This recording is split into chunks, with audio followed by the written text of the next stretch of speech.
Assalamualaikum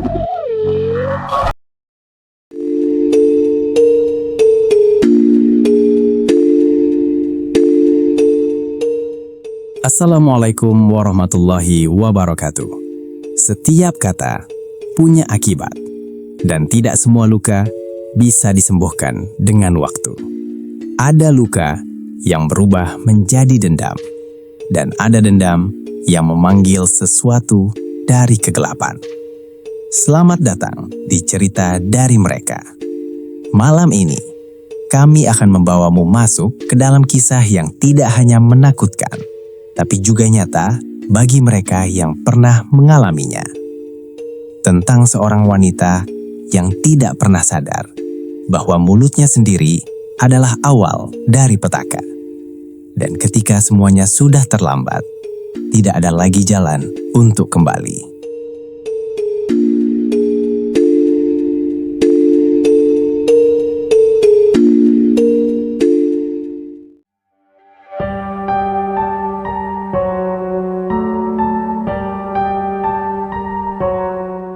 Suara jangkrik malam itu terdengar lebih nyaring dari biasanya. Di sela-sela sunyi yang menekan dada, hanya ada satu suara yang perlahan masuk ke dalam kesadaran. Suara nafas seseorang. Berat, terengah, seperti sedang berlari dari sesuatu yang tak kasat mata. Dan dari situlah kisah ini dimulai.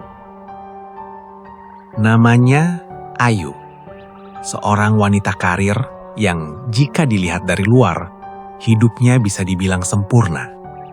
Umurnya baru menginjak 29 tahun, sudah menjabat sebagai manajer di sebuah perusahaan pariwisata besar di Bali. Gajinya tinggi, lingkar pertemanannya luas, dan wajahnya selalu tampil percaya diri.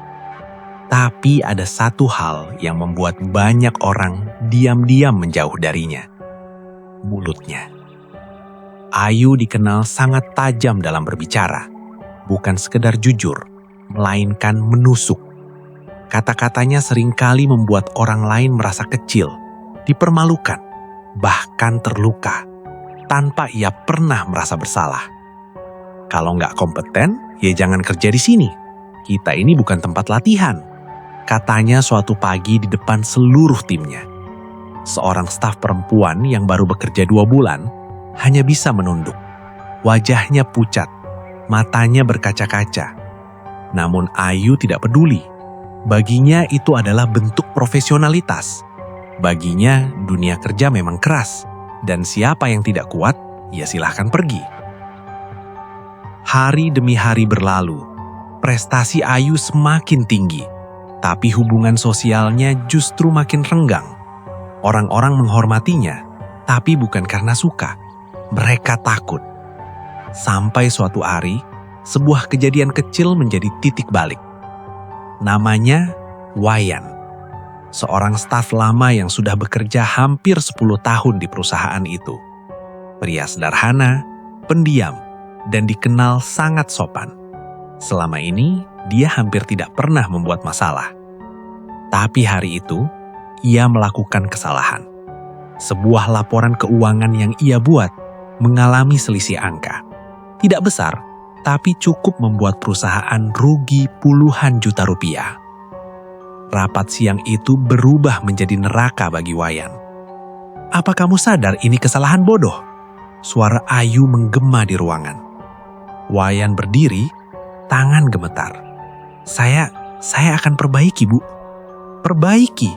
Ayu tertawa sinis. "Kalau semua orang seperti kamu, perusahaan ini sudah bangkrut dari dulu." Beberapa orang mulai gelisah. Suasana menjadi tidak nyaman. Namun Ayu belum selesai. "Kamu ini kerja sudah lama tapi otak nggak berkembang. Percuma senior kalau tetap tolol." Kalimat itu terlalu jauh. Ruangan mendadak sunyi. Wayan tidak lagi berbicara. Ia hanya menatap lantai. Tapi jika diperhatikan lebih dekat, matanya berubah. Bukan marah, bukan sedih, tapi kosong. Seperti ada sesuatu yang patah di dalam dirinya. Sejak hari itu, Wayan tidak pernah kembali bekerja. Katanya ia mengundurkan diri. Tapi ada yang bilang ia pulang ke desa asalnya, di daerah Bali Utara, tempat yang masih kental dengan tradisi lama, termasuk hal-hal yang tidak semua orang berani menyebutnya. Hal-hal yang berhubungan dengan liak. Awalnya tidak ada yang mengaitkan itu dengan Ayu, sampai kejadian aneh mulai terjadi. Malam pertama, Ayu terbangun tepat pukul 3 dini hari. Ia merasa seperti ada yang memperhatikannya. Kamar apartemennya gelap, tapi anehnya, ia yakin tidak sendirian. Ia mencoba bangkit, tapi tubuhnya terasa berat. Matanya perlahan bergerak ke arah cermin di sudut kamar. Dan di sanalah ia melihat sesuatu. Bayangan. Tapi bukan bayangannya sendiri. Seperti ada sosok lain berdiri di belakangnya. Saat ia menoleh, tidak ada apa-apa. Aku cuma mimpi, gumamnya pelan mencoba menenangkan diri. Namun, itu baru awal. Hari berikutnya, Ayu mulai sering merasa lelah. Bukan lelah biasa. Seperti energinya disedot perlahan. Wajahnya pucat, matanya cekung. Teman kantornya mulai memperhatikan. "Kamu sakit yuk?" tanya salah satu rekan. "Enggak, cuma kurang tidur," jawabnya singkat. Tapi kenyataannya, setiap malam ia selalu terbangun di jam yang sama, 3 pagi. Dan setiap kali bangun, ia selalu mendengar suara. Bisikan, pelan, berulang, memanggil namanya. "Ayu, Ayu." Suara itu bukan dari luar, seperti berasal dari dalam kepalanya sendiri. Suatu malam, ia memberanikan diri untuk bangun dan mencari sumber suara. Ia berjalan menuju dapur. Lampu menyala sendiri. Kulkas terbuka, dan dari dalamnya tercium bau busuk yang sangat menyengat. Dengan tangan gemetar, Ayu mendekat. Dan ketika ia membuka pintu kulkas sepenuhnya, ia menjerit. Di dalamnya bukan makanan, melainkan segumpal daging hitam, basah, seperti baru saja dipotong. Dan di atasnya ada rambut panjang. Ayu mundur, jatuh terduduk. Saat ia mengedipkan mata, semuanya kembali normal. Kulkas berisi makanan seperti biasa. Tidak ada daging aneh, tidak ada rambut. Namun, bau itu masih tertinggal. Sejak saat itu, hidup Ayu berubah menjadi teror tanpa akhir. Ia mulai melihat bayangan di sudut mata, mendengar langkah kaki di lorong kosong, dan yang paling mengerikan, setiap kali ia bercermin, ia merasa wajahnya bukan miliknya lagi. Ada sesuatu yang ikut menatap dari dalam sana. Sesuatu yang menunggu.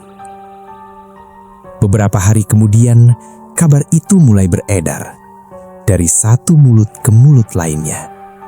Pelan, seperti bisikan. Katanya Ayu kena kiriman. Ada yang bilang dia diguna-guna.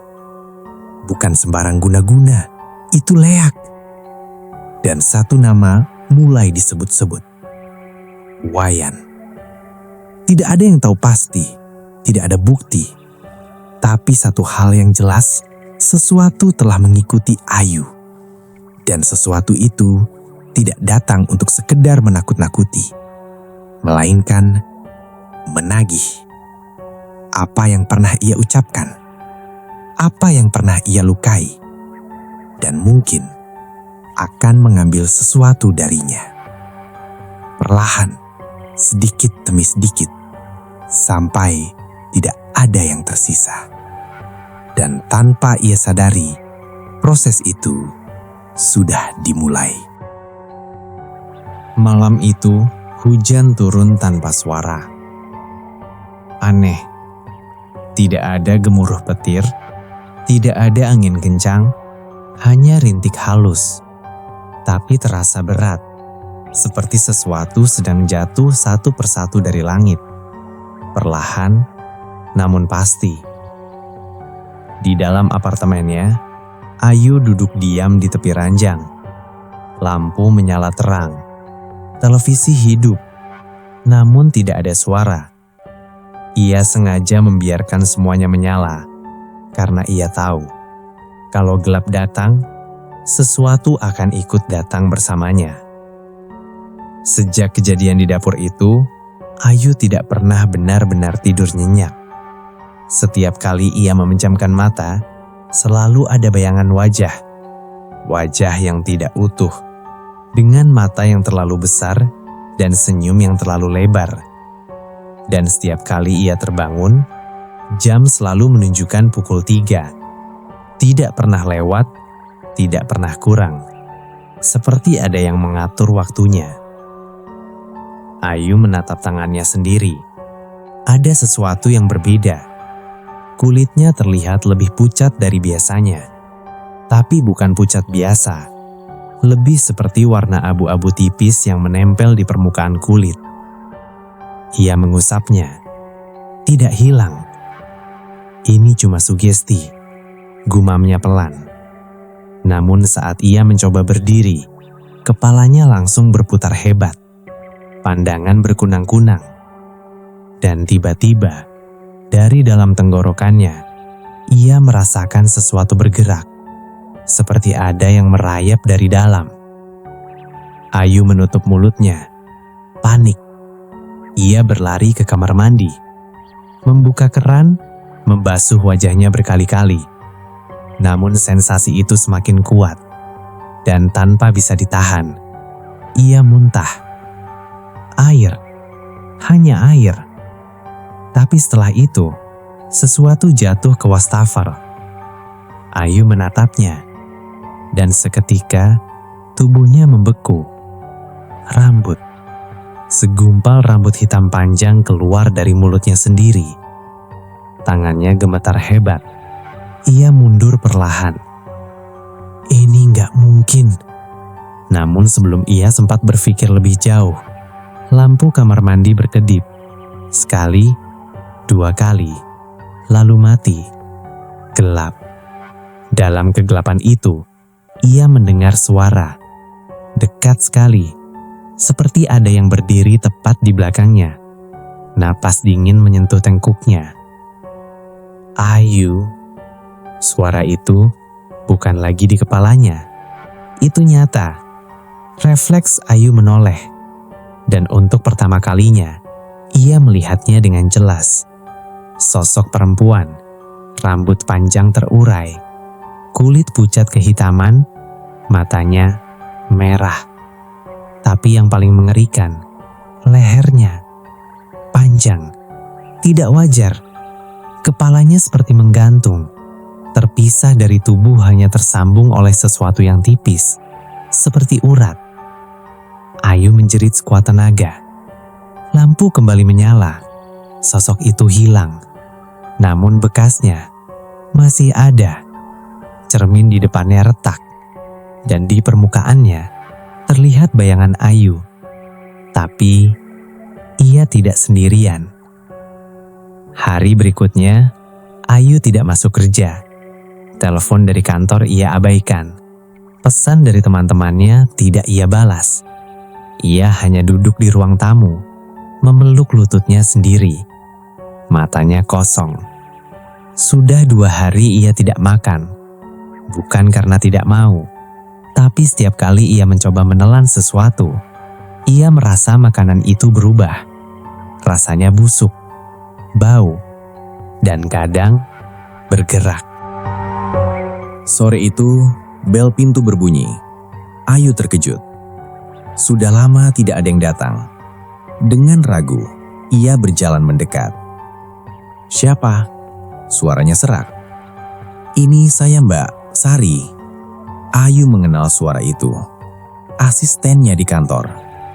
Setelah beberapa detik, Ayu membuka pintu. Sari langsung terdiam. Wajah Ayu berubah drastis. "Ya Tuhan, Mbak, kamu kenapa?" Ayu tidak menjawab. Ia hanya menatap Sari, lama, tanpa ekspresi. "Mbak, kamu sakit ya? Kita ke rumah sakit yuk." Ayu menggeleng pelan. "Bukan sakit." Suaranya pelan, tapi dingin. "Ada yang ikut aku." Sari merinding. "Jangan bercanda, Mbak." Ayu tersenyum. Namun senyumnya tidak wajar. Terlalu lebar, seperti ditarik paksa. "Dia nggak suka aku sendirian." Sari mundur selangkah. Perasaan tidak enak tiba-tiba menyergapnya.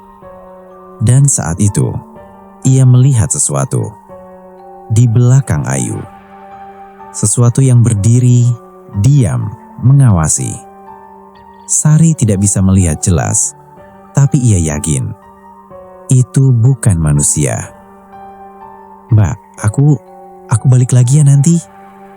Sari langsung pergi tanpa menunggu jawaban. Pintu ditutup dan kembali. Apartemen itu tenggelam dalam kesunyian. Malam ketiga, pukul 2:59. Ayu sudah terjaga. Ia duduk di lantai kamar, menunggu. Untuk pertama kalinya, ia tidak mencoba melawan. Ia ingin tahu apa yang sebenarnya terjadi. Jam berubah, pukul 3. Dan saat itu juga, suara itu kembali. Namun kali ini, bukan hanya satu, banyak. Bisikan saling tumpang tindih. Cepat, tidak jelas. Namun satu kata terdengar berulang. Tumbal, tumbal, tumbal. Ayu menutup telinganya. "Tolong, berhenti." Namun suara itu semakin keras. Dan tiba-tiba, tubuhnya terangkat. Perlahan, seperti ditarik oleh sesuatu yang tak terlihat. Ia melayang beberapa sentimeter dari lantai. Matanya terbelalak. Mulutnya terbuka. Tapi tidak ada suara yang keluar. Dan di depannya, udara mulai berubah. Menghitam, berputar, membentuk sesuatu. Sebuah wajah. Wajah yang sama seperti di kamar mandi. Namun kali ini, lebih jelas dan lebih dekat. "Waktumu hampir habis." Suara itu bergema, masuk ke dalam kepala Ayu. Janji sudah dibuat, dan kamu kedalah bayarannya. Ayu menangis. Air matanya mengalir tanpa suara. "Siapa? Aku gak pernah janji apa-apa." Wajah itu tersenyum, perlahan, menunjukkan gigi yang hitam, runcing. "Kamu tidak, tapi dia." Dan dalam sekejap, bayangan lain muncul. Seorang pria berdiri di kegelapan, menunduk. Namun Ayu langsung mengenalinya. Wayan. Tubuh Ayu jatuh ke lantai. Keras. Semua suara hilang. Semua bayangan lenyap. Tapi satu hal kini jelas. Ini bukan sekadar gangguan. Ini bukan halusinasi. Dan ini bukan sesuatu yang bisa ia hindari. Karena di suatu tempat, seseorang telah membuat perjanjian dengan sesuatu yang tidak seharusnya disentuh. Dan untuk menebusnya, harus ada yang dibayar. Dan sekarang, Ayu tahu, dirinya lah harga itu. Hujan turun deras di luar.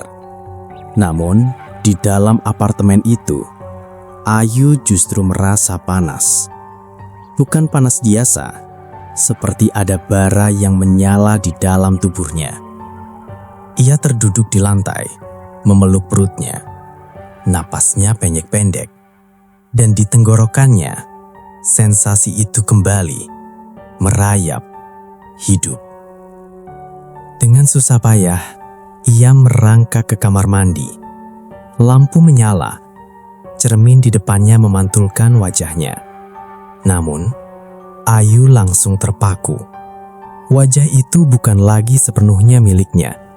Kulitnya tampak lebih gelap. Di sekitar matanya, muncul bayangan hitam seperti lebam. Dan saat ia membuka mulut, giginya terlihat lebih panjang, lebih runcing. Ini bukan aku. Air matanya jatuh. Namun tiba-tiba, cermin itu bergetar, pelan. Lalu muncul bayangan lain di dalamnya. Bukan sosok perempuan seperti sebelumnya, melainkan sebuah tempat, desa, sepi, dikelilingi hutan, dan suara angin yang membawa aroma tanah basah. Ayu memegang kepalanya. Penglihatan itu terasa nyata, seolah-olah ia sedang melihat kenangan seseorang. Beberapa bulan sebelumnya, di sebuah desa terpencil di Bali Utara, Wayan berjalan pelan menyusuri jalan setapak. Langkahnya kontai, matanya kosong. Sejak hari itu, sejak ia dipermalukan di depan banyak orang, hidupnya berubah. Ia tidak hanya kehilangan pekerjaan, ia kehilangan harga diri. Di desa itu, kabar cepat menyebar. Orang-orang mulai bertanya, kenapa ia pulang tiba-tiba? Kenapa wajahnya seperti orang kalah? Wayan tidak menjawab. Ia hanya diam. Sampai suatu malam, ia didatangi seseorang. Seorang lelaki tua, tubuhnya kurus, rambutnya putih panjang, dan matanya terlalu tajam untuk seseorang seusianya. "Kamu membawa sakit hati," katanya pelan. Wayan terdiam. Ia tidak pernah bercerita pada siapapun. Namun, orang tua itu seperti tahu segalanya. Sakit hati itu, kalau dipelihara, bisa jadi kekuatan. Wayan menatapnya. "Siapa Bapak?" Lelaki itu tersenyum tipis. "Orang yang bisa membantumu membalas." Angin tiba-tiba berhembus kencang. Daun-daun bergesekan. Dan entah kenapa, suasana malam itu terasa berubah. Lebih berat, lebih gelap. Tidak semua orang Bali hanya berdoa di pura. Ada yang memilih jalan lain. Wayan menelan ludah. Ia tahu, di Bali, selain tradisi suci, ada juga sisi gelap yang tidak pernah dibicarakan terang-terangan. Ilmu leak. Ilmu yang dipercaya bisa memisahkan ruh dari tubuh, mengubah wujud, dan mengambil sesuatu dari orang lain. Kalau kamu masuk ke jalan ini, suara lelaki itu menurun. Tidak ada jalan kembali. Wayan menunduk. Dalam pikirannya, terlintas satu wajah. Ayu. Tawa sinisnya, kata-katanya yang menghancurkan, dan rasa malu yang masih membakar dadanya sampai sekarang. Apa yang harus saya lakukan?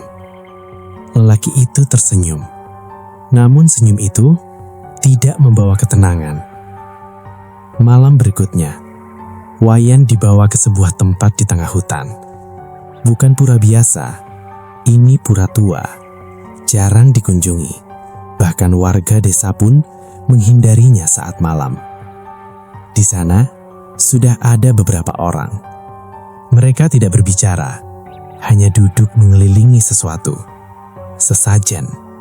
Namun, bukan sesajen seperti di pura pada umumnya. Ada daging mentah, darah, dan benda-benda yang tidak seharusnya ada di tempat suci. Wayan merasa mual, namun ia tidak mundur. Lelaki itu memberi isyarat. Duduk. Wayan menurut. Upacara dimulai. Mantra dibacakan, namun bukan bahasa yang biasa ia dengar. Lebih kasar, lebih dalam, dan setiap kata seperti menggema di dalam dadanya. Ini bukan sekedar permintaan, kata lelaki itu. Ini perjanjian. Wayan mengangguk pelan. Kamu akan diberi jalan, diberi kekuatan. Tapi, lelaki itu berhenti, menatap tajam. Harus ada yang menggantikan. Wayan mengerutkan kening. Maksudnya, lelaki itu mengambil sebuah wadah kecil. Di dalamnya, cairan hitam. Kamu tidak bisa mengambil tanpa memberi. Kalau kamu ingin dia jatuh, harus ada yang naik menggantikan. Wayan mulai merasa takut. Kalau saya tidak mau, semua orang di sana berhenti bergerak. Suasana mendadak sunyi. Lelaki itu mendekat, sangat dekat. Kalau sudah mulai, tidak bisa berhenti. Jantung Wayan berdegup kencang. Namun ia sudah terlalu jauh. Ia sudah memilih. Dan rasa sakit itu lebih kuat dari rasa takutnya. Siapa yang harus jadi pengganti? Suaranya lirih. Lelaki itu tersenyum. Orang yang mengikatmu dengan emosi. Orang yang membuat sakit hatimu hidup. Tanpa ragu, Wayan menyebut satu nama. Ayu. Angin langsung berhembus kencang. Api di sesajen menyala tinggi. Dan semua orang di sana tersenyum. Seolah-olah mereka memang menunggu nama itu. Lelaki tua itu menuangkan cairan hitam ke tanah. Lalu mengambil sesuatu yang dibungkus kain. Ia membukanya perlahan. Rambut panjang, hitam. Ini akan jadi penghubung antara kamu dan dia. Wayan diminta menggenggamnya. Saat ia menyentuh rambut itu, tubuhnya langsung kejang. Matanya terbalik, dan dari mulutnya keluar suara yang bukan miliknya. Suara perempuan tertawa, melengking. Perjanjian diterima. Suara itu bergema, dan saat itu sesuatu masuk ke dalam dirinya. Dingin, namun membakar. Seperti dua hal yang tidak seharusnya bersatu. Wayan jatuh pingsan. Namun ritual itu baru saja dimulai. Kembali ke apartemen. Ayu terjatuh dari depan cermin. Napasnya memburu. Semua yang ia lihat terasa nyata. Terlalu nyata untuk sekedar mimpi. Ini semua karena dia. Suaranya gemetar. Namun di saat itu, ia sadar satu hal. Ini bukan sekedar balas dendam. Ini adalah perjanjian. Dan dalam perjanjian itu, namanya sudah disebut. Artinya, prosesnya tidak bisa dihentikan. Tiba-tiba, tubuh Ayu kembali kejang, lebih hebat dari sebelumnya. Tulang belakangnya melengkung, kepalanya tertarik ke belakang, dan dari mulutnya, perlahan, keluar sesuatu lagi. Rambut. Namun kali ini, lebih banyak, lebih panjang, dan saat rambut itu menyentuh lantai, ia bergerak sendiri, merayap, seperti hidup. Ayu menangis, menjerit. Namun tidak ada yang bisa ia lakukan. Karena kini, ia tahu apa yang sedang terjadi padanya. Ia bukan hanya diganggu, bukan hanya diteror. Ia sedang dipersiapkan untuk sesuatu yang jauh lebih mengerikan. Sesuatu yang sudah dimulai sejak nama itu disebut di tengah ritual. Dan yang paling menakutkan, bukan bagaimana semua ini akan berakhir, melainkan apa yang akan ia jadi sebelum semuanya selesai. Malam itu, tidak ada suara, tidak ada jangkrik, tidak ada angin.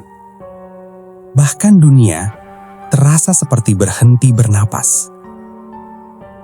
Di dalam apartemen yang kini terasa asing bagi dirinya sendiri, Ayu berdiri di depan cermin. Namun kali ini, ia tidak melihat dirinya. Ia melihat sesuatu yang sedang memakai tubuhnya. Matanya cekung, hitam pekat di sekelilingnya, bibirnya pucat. Dan saat ia tersenyum, itu bukan senyum manusia. Pelan, kepalanya miring ke samping, sedikit demi sedikit, sampai terdengar suara. Krek. Tulang lehernya seperti bergeser. Namun, Ayu tidak merasakan sakit. Justru ada sensasi ringan, seperti beban di tubuhnya mulai terlepas. Akhirnya, suara itu keluar dari mulutnya, tapi bukan suaranya. Lebih dalam, lebih tua, dan penuh rasa lapar. Ayu mencoba melawan dari dalam. Ia masih ada, masih sadar. Berhenti, tolong, berhenti. Namun tubuhnya tidak lagi mendengar. Tangannya bergerak sendiri, mengambil sesuatu dari lantai. Rambut yang selama ini keluar dari mulutnya. Kini sudah menumpuk, basah, lengket, dan berbau busuk. Tanpa ragu, tubuh itu mulai melilitkan rambut itu ke lehernya sendiri. Pelan, rapi, seperti sedang melakukan ritual yang sudah sangat dikenal. Di luar, hujan tiba-tiba berhenti, dan dari kejauhan, suara gamelan itu kembali terdengar. Lebih cepat, lebih liar, seperti memanggil atau menyambut. Tanpa ia sadari, Ayu tidak lagi berada di apartemennya. Ia berdiri di tengah hutan, di tempat yang sama seperti yang ia lihat sebelumnya. Pura tua itu.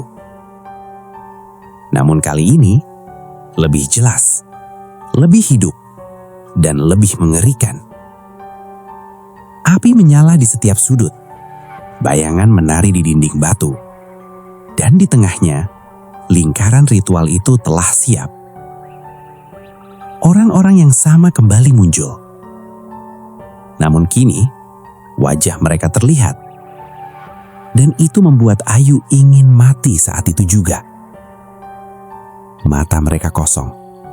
Sebagian tidak memiliki mata sama sekali. Sebagian lagi, mulutnya robek hingga ke pipi. Namun mereka semua tersenyum, menyambutnya. Malam ini, suara itu bergema. Perjanjian disempurnakan. Wayan muncul dari kegelapan. Namun tubuhnya kini berbeda.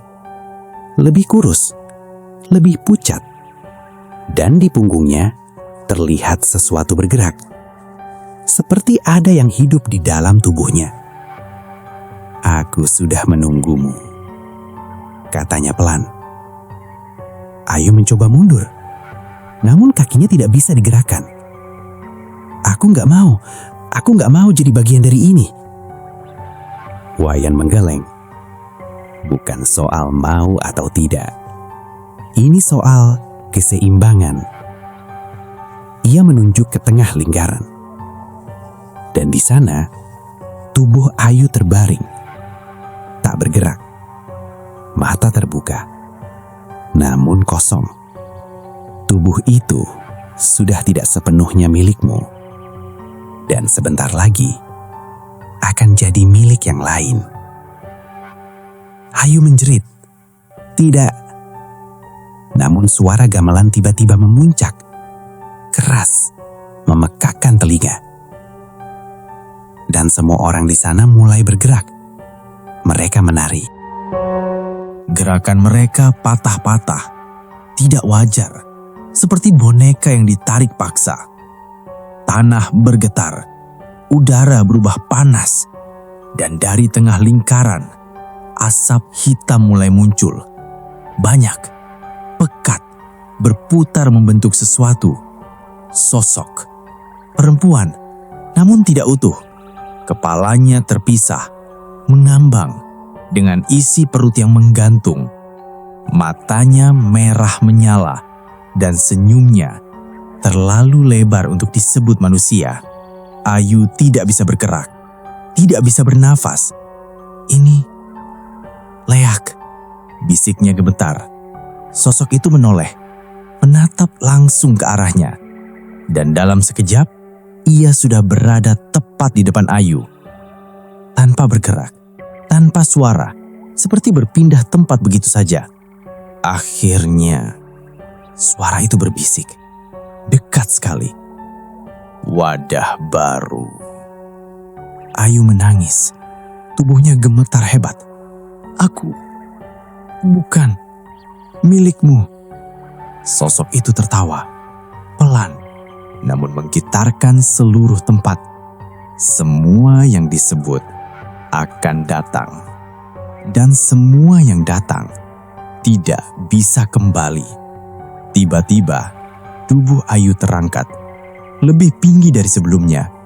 Tangannya terentang, dan perlahan ia merasakan sesuatu dari dalam, seperti ada yang mendorong keluar.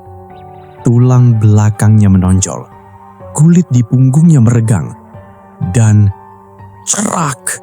Suara robekan terdengar jelas. Dari punggungnya, sesuatu keluar. Hitam, basah, seperti sayap, tapi bukan. Lebih seperti potongan tubuh lain. Ayu menjerit, namun suaranya berubah. Tidak lagi manusia, lebih tajam, lebih melengking. Kepalanya kembali miring, lebih jauh, lebih tidak wajar. Dan perlahan terlepas. Tidak sepenuhnya, namun cukup untuk menggantung. Terhubung hanya oleh sesuatu yang tipis. Darah menetes, namun ia tidak mati. Ia hidup, dan sesuatu di dalam dirinya akhirnya keluar sepenuhnya. Matanya berubah, merah, kosong, dan senyumnya melebar perlahan. Wayan tersenyum puas. "Sekarang kamu mengerti, rasa sakit bisa melahirkan sesuatu yang lebih besar." Ayu, atau apapun yang kini ada di tubuh itu, menoleh. Gerakannya patah, tidak alami, dan saat ia membuka mulut, suara yang keluar bukan lagi miliknya, melainkan dua suara sekaligus. "Aku lapar." Semua orang di sana berhenti menari, dan serempak mereka menunduk, memberi hormat, bukan kepada Wayan, tapi kepada Ayu, atau sesuatu yang kini telah menggantikannya. Dan dari kejauhan, suara gamelan itu berhenti mendadak. Sunyi, namun dalam kesunyian itu terdengar satu suara, detak, perlahan, seperti jantung, yang kini bukan lagi milik manusia. Pagi itu, Bali terasa seperti biasa. Matahari terbit, aktivitas kembali berjalan. Orang-orang pergi bekerja, wisatawan memenuhi jalanan, dan dunia seolah tidak pernah tahu apa yang terjadi semalam. Namun tidak dengan satu tempat. Apartemen Ayu. Pintu unitnya terbuka sejak subuh. Tetangga mulai curiga. Karena sejak malam sebelumnya, mereka mendengar sesuatu. Suara. Bukan teriakan biasa. Lebih seperti tawa, melengking. Dan bercampur dengan suara tangisan. Berulang tanpa henti. Sampai akhirnya tiba-tiba berhenti. Sekitar pukul 3 pagi. Jam yang sama. Selalu jam yang sama. Security akhirnya dipanggil. 2 orang naik ke lantai tempat Ayu tinggal. Mereka saling berpandangan. Perasaan tidak enak langsung muncul bahkan sebelum mereka masuk. Bau. busuk, menyengat. Seperti sesuatu yang mati tapi dibiarkan terlalu lama. "Pak, ini baunya dari dalam ya?" salah satu berbisik. Yang lain hanya mengangguk. Pintu didorong perlahan. "Permisi." Tidak ada jawaban. Mereka masuk. Langkah pertama, lantai terasa lengket, seperti ada cairan. Namun saat mereka melihat ke bawah, itu bukan air. Warna merah gelap, sudah mengering. Jejak menuju ke dalam kamar. Jantung mereka mulai berdegup kencang. Namun mereka tetap berjalan. Pelan, mendekati sumber bau itu. Dan saat pintu kamar terbuka, salah satu dari mereka langsung muntah. Yang lain terpaku, tidak bisa bergerak, tidak bisa bicara. Karena apa yang mereka lihat tidak masuk akal. Di tengah kamar, tubuh Ayu ditemukan. Namun tidak dalam kondisi yang bisa disebut manusia. Tubuhnya terlipat dengan posisi yang tidak mungkin dilakukan. Tulang-tulangnya seperti diputar, dipaksa. Kepalanya miring ke belakang, hampir terlepas. Dan matanya terbuka lebar. Namun yang paling mengerikan, mulutnya terbuka sangat lebar. Tidak wajar. Dan dari dalamnya keluar sesuatu. Rambut. Banyak, panjang, menyebar ke seluruh lantai. Seolah-olah tubuh itu telah mengeluarkan sesuatu dari dalam dirinya. Namun tidak ada luka sayatan, tidak ada tanda kekerasan dari luar. Seperti semuanya terjadi dari dalam. Salah satu security mundur, tangannya gemetar. Ini bukan kematian biasa. Polisi datang tidak lama kemudian. Garis pembatas dipasang. Namun bahkan mereka tidak bisa menjelaskan apa yang terjadi. Tidak ada tanda pembunuhan. Tidak ada orang lain masuk. Pintu terkunci dari dalam. Semua logika tidak bisa digunakan. Kasus itu akhirnya ditutup dengan satu kesimpulan yang tidak memuaskan siapapun. Kematian tidak wajar, penyebab tidak diketahui. Namun cerita tidak berhenti di situ. Beberapa hari setelah pemakaman, orang-orang mulai berbicara. Pelan, berbisik. Dari satu orang ke orang lain. "Kamu dengar soal Ayu?" "Iya, yang mati aneh itu kan?" "Katanya dia jadi tumbal." "Tumbal apa?" "Leak."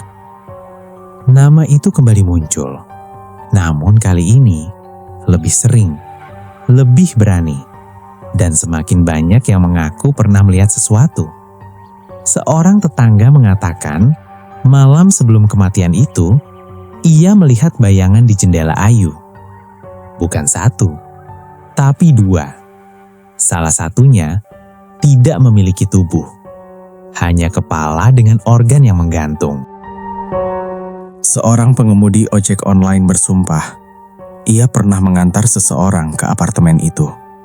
Seorang perempuan, rambut panjang, wajah pucat. Namun saat sampai, tidak ada siapapun yang keluar. Padahal ia yakin penumpangnya turun. Dan yang paling aneh, Sari, asisten Ayu, ia tidak pernah kembali bekerja. Ketika akhirnya seseorang berhasil menemuinya, ia hanya berkata satu hal, dengan wajah pucat dan mata kosong. "Ayu belum pergi." Orang itu tertawa, mengira Sari hanya trauma. Namun sebelum pergi, Sari menambahkan, pelan, "Dia cuma ganti tempat." Sejak saat itu, beberapa penghuni apartemen mulai mengeluh. Suara langkah di malam hari, padahal lorong kosong. Bau busuk yang muncul tiba-tiba. Dan yang paling sering, suara bisikan, memanggil nama mereka, pelan dari dalam kamar. Padahal mereka tinggal sendiri, dan semua kejadian itu selalu terjadi di waktu yang sama. 3 pagi. Beberapa bulan berlalu, kasus itu mulai dilupakan, seperti semua kejadian aneh lainnya. Namun di sebuah desa di Bali Utara, seseorang terlihat kembali. Wayan. Ia duduk di depan rumahnya, diam, menatap kosong ke depan. Beberapa orang melihatnya, namun mereka merasa ada yang berbeda. Ia tidak lagi seperti manusia biasa, terlalu diam, terlalu kosong. Dan suatu malam, seorang warga melihat sesuatu. Di belakang rumah Wayan, di dekat hutan, ada cahaya merah berkedip. Dan di tengah cahaya itu, terlihat 2 sosok. Satu adalah Wayan, berdiri diam, menunduk, seperti sedang menyembah. Dan di depannya, ada sesuatu, mengambang. Perempuan dengan rambut panjang. Tubuhnya tidak utuh, dan kepalanya miring ke samping, sangat tidak wajar. Namun wajahnya jelas, itu Ayu, atau yang tersisa darinya. Perlahan, sosok itu menoleh, menatap langsung ke arah orang yang mengintip, dan tersenyum. Senyum yang sama yang pernah dilihat banyak orang sebelum ia mati. Keesokan harinya, orang yang melihat itu jatuh sakit, demam tinggi, mengigau, dan terus mengulang satu kalimat. Aku dipanggil. Aku dipanggil. Namun yang paling mengerikan, ia terus menyebut satu nama. Namanya sendiri. Dan sejak saat itu, cerita tentang Ayu tidak pernah benar-benar hilang. Ia hanya berubah dari cerita menjadi peringatan bahwa ada hal-hal yang tidak terlihat namun bisa mendengar, bahwa ada luka yang tidak sembuh dan bisa berubah menjadi sesuatu yang lebih gelap, dan bahwa tidak semua kematian berarti akhir. Karena di suatu tempat, ketika malam semakin dalam dan jam menunjukkan pukul 3 pagi, jika kamu mendengar seseorang memanggil namamu dengan suara pelan dari arah yang tidak jelas, jangan pernah menjawab. Karena mungkin itu bukan lagi manusia, melainkan sesuatu yang dulu pernah menjadi manusia dan kini sedang mencari pengganti berikutnya.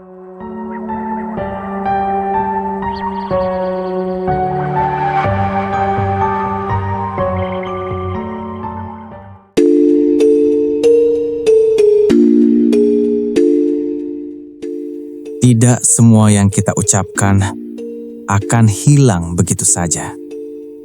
Beberapa kata bisa tinggal, menjadi luka, menjadi dendam, dan pada akhirnya menjadi sesuatu yang jauh lebih gelap. Jika suatu saat kamu merasa dipanggil, di saat dunia sedang sunyi, di jam yang sama setiap malam, jangan pernah menjawab, karena bisa jadi itu bukan lagi manusia. Terima kasih sudah mendengarkan cerita dari mereka. Jangan lupa subscribe, like, dan bagikan. Karena semakin banyak yang mendengar, semakin banyak yang tahu bahwa mereka benar-benar ada. Wassalamualaikum warahmatullahi wabarakatuh.